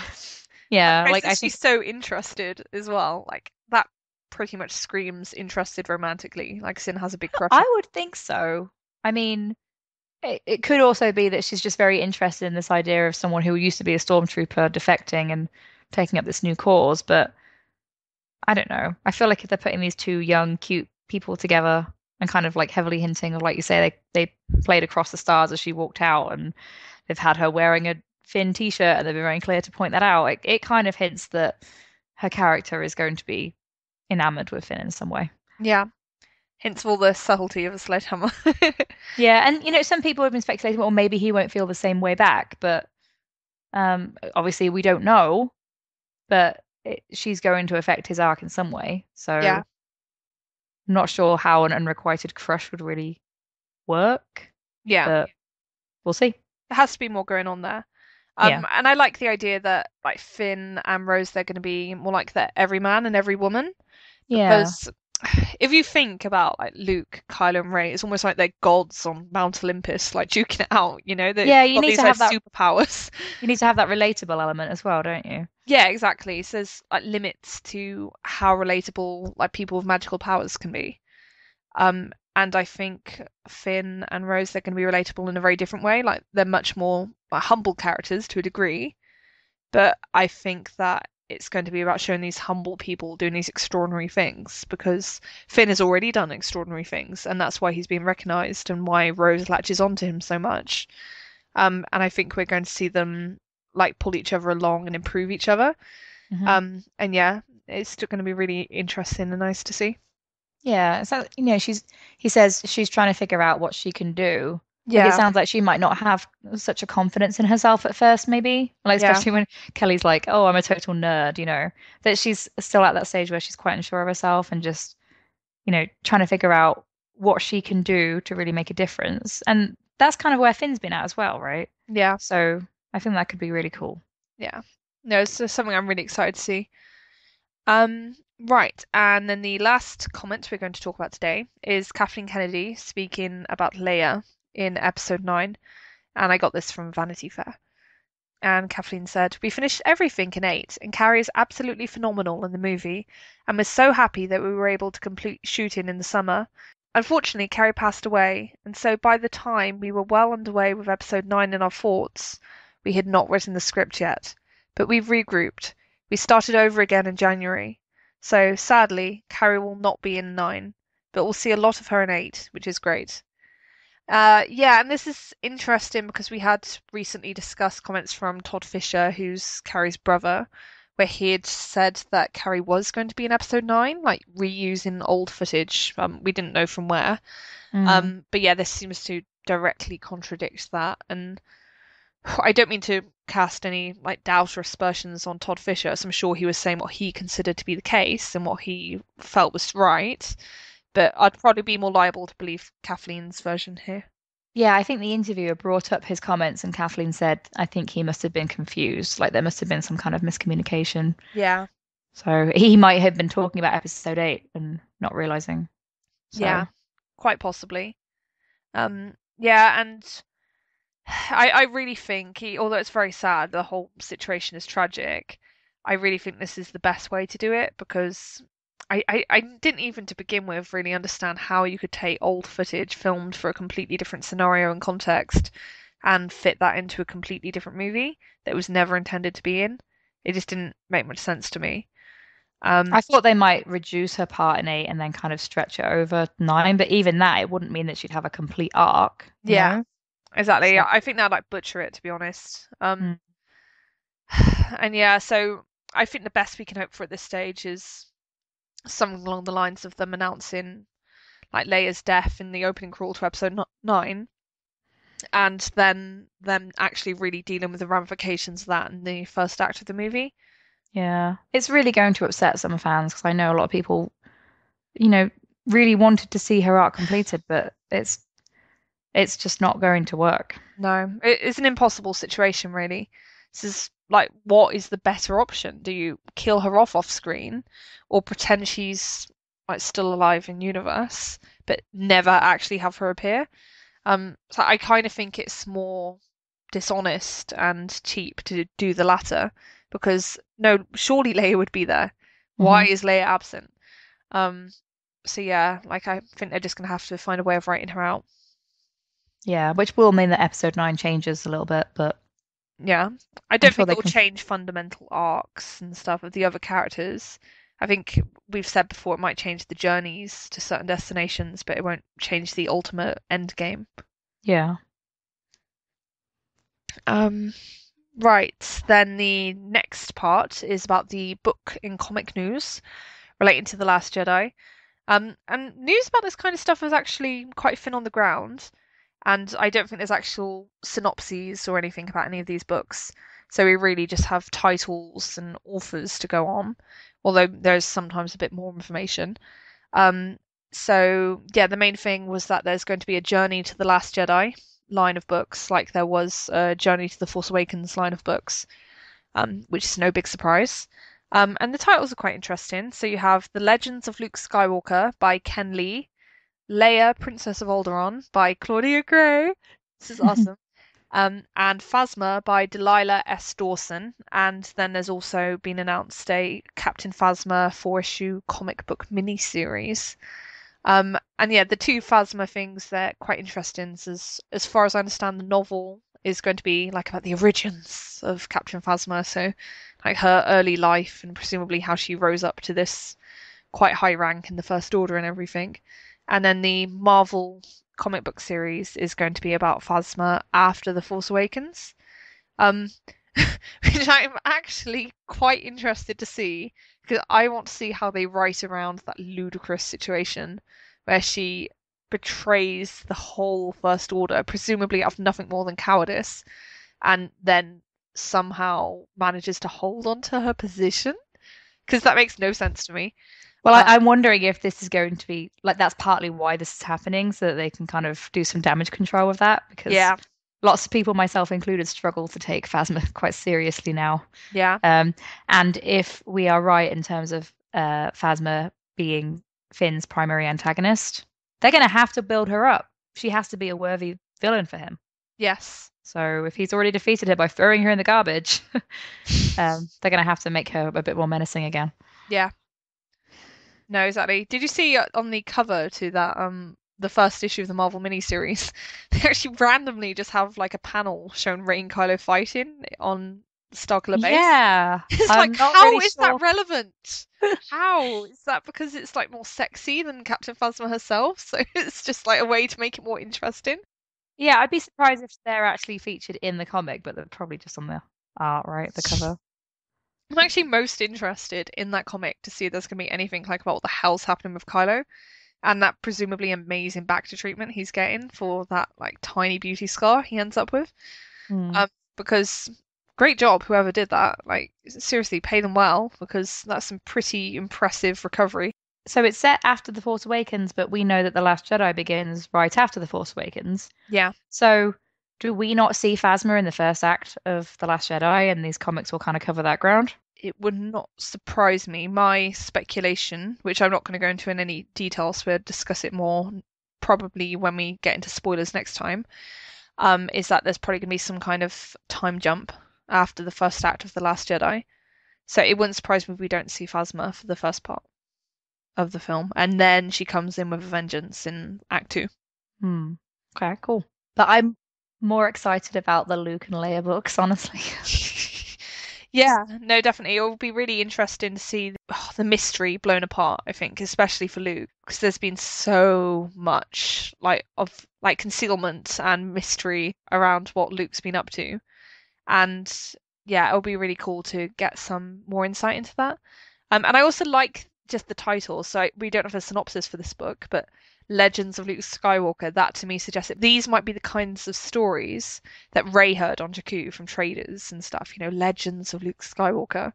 Hmm. So I really like that idea. So they might not even necessarily be 100% factual.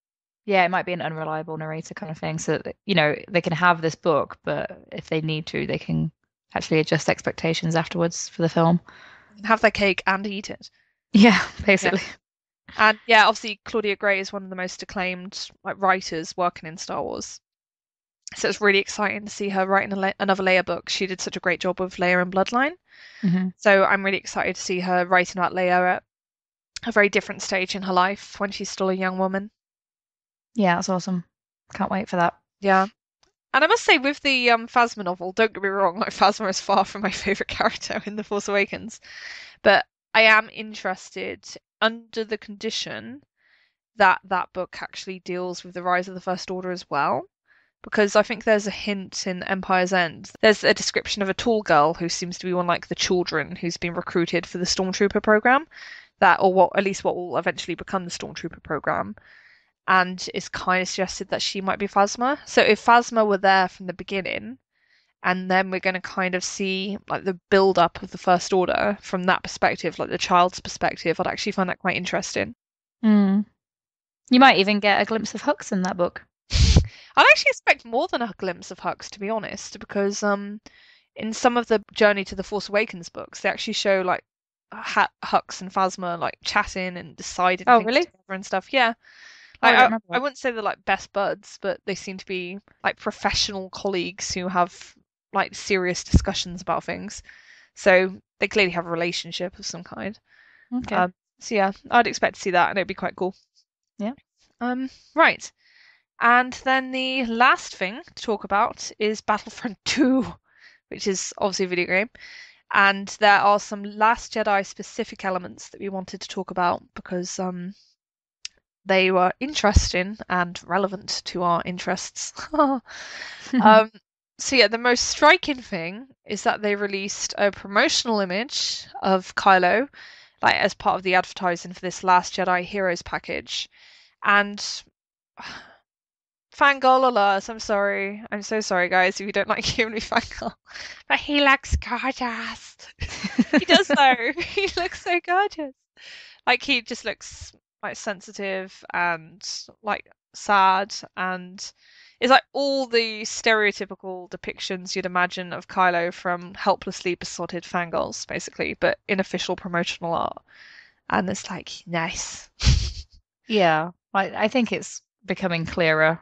Um, maybe not to everyone, but to us that Kylo is a character kind of created partly to appeal to that demographic. And yeah, like the way that the scar is depicted, obviously, and the way that he's like brooding, blah blah, the hair and the new costume and everything. It's like, yeah, they know what they're doing. Yeah, it's so interesting because there was lots of speculative fan art of what Kylo might look like, and in some he's bald, and some like he's got an eye missing, and there's just generally all these like hideous, horrific depictions of him that clearly riff off this idea that Sith have historically been pretty hideous, to put it kindly, um, and yeah, it's just so interesting to see them going completely in another direction with Kylo.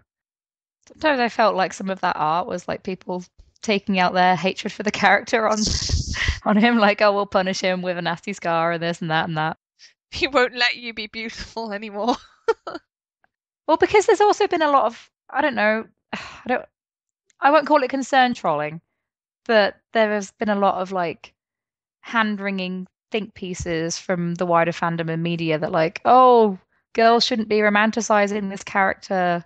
He does terrible things. I'm sorry, but the story, like the creators themselves romanticized this character. J.J. Abrams romanticized him, and now Ryan Johnson's obviously doing the same, and whoever's in charge of his look and costume and makeup, and that's obviously all going to be overseen by people at Lucasfilm. Like Mm, it's a group effort. yeah, I think they knew what they were doing when they cast Adam Driver for this role. yeah, So I I completely get why people might not like that, and it's, problematic depending on how you look at it. mm, But that that archetype is something it's always been popular. yeah, So that's the kind of story we're getting here. Sorry. yeah.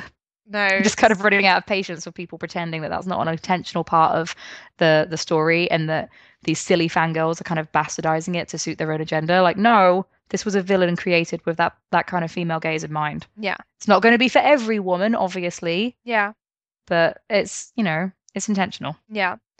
No, it's like I saw someone like bring it up on like a forum. They described the poster as featuring like a grizzled old man, a handsome young man, and a beautiful young woman. And like just on the pure surface level, yes, that is what is there.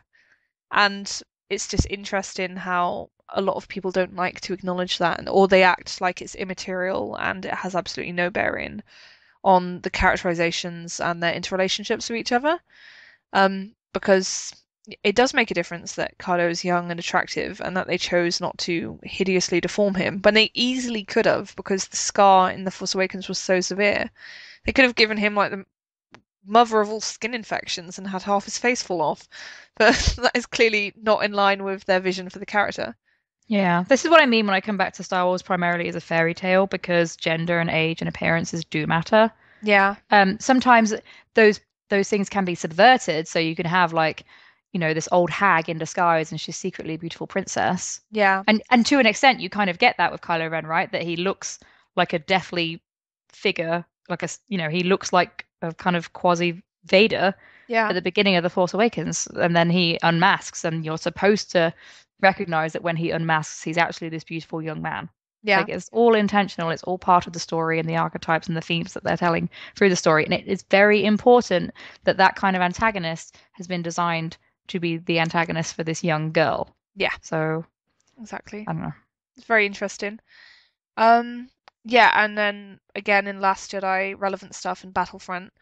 In the trailer to Battlefront II, there's an interesting sequence where you see Kylo thrashing like a series of First Order officers, like in flinging them against walls and slashing them with his lightsabers.